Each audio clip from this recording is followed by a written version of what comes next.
This segment brought to you by Kansas Grain Sorghum, growers working together.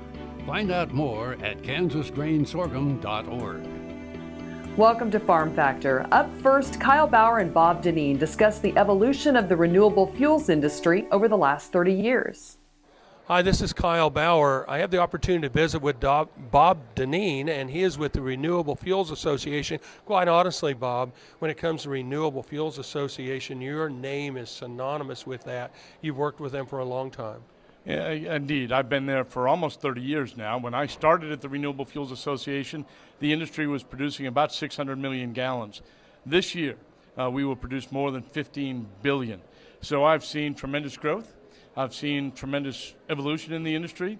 I've seen just the industry become such an important part of value-added agriculture. It's been a rewarding experience.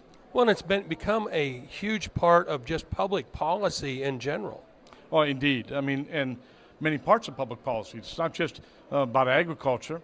It's also about energy security. It's about the environment. It's most certainly about carbon reduction and climate change. So we touch a lot of different parts, trade, and that's what makes the job a lot of fun, because you never know what you're going to be doing from day to day. Is it a trade dispute you're going to be dealing with? Is it something having to do with an energy issue that has come up? So it's day to day is a lot of fun. A few years ago, there was a lot of debate in that public policy about food versus fuel, and the organization was trying to reassure people that there really wasn't a long-term issue with the trade-off between food and fuel, and I think today that's become obvious.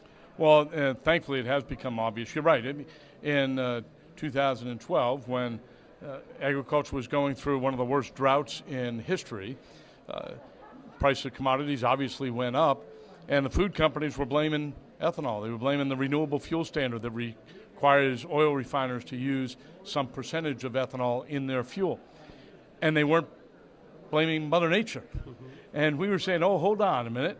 Actually, because of the drought, ethanol production had indeed scaled back some, but there was still demand for ethanol.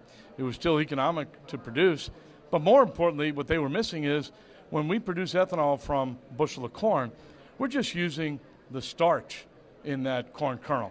I'm sort of a model for the fact that we have too much starch in our diet.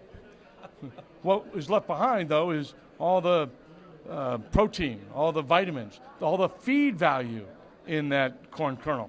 And we produce, as well as ethanol, a high-value, high-protein feed that then goes to livestock markets across the country and indeed across the globe.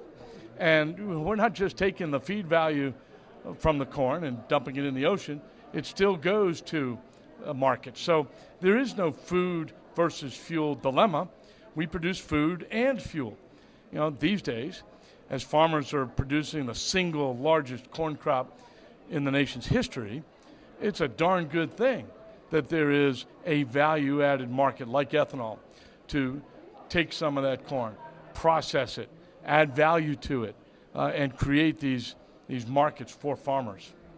We're visiting with Bob Dinneen. He's with the Renewable Fuels Association. This is Kyle Bauer reporting. Back to you, Jamie. Thanks, Kyle. Folks, come back after these messages for this week's Kansas Soybean Update.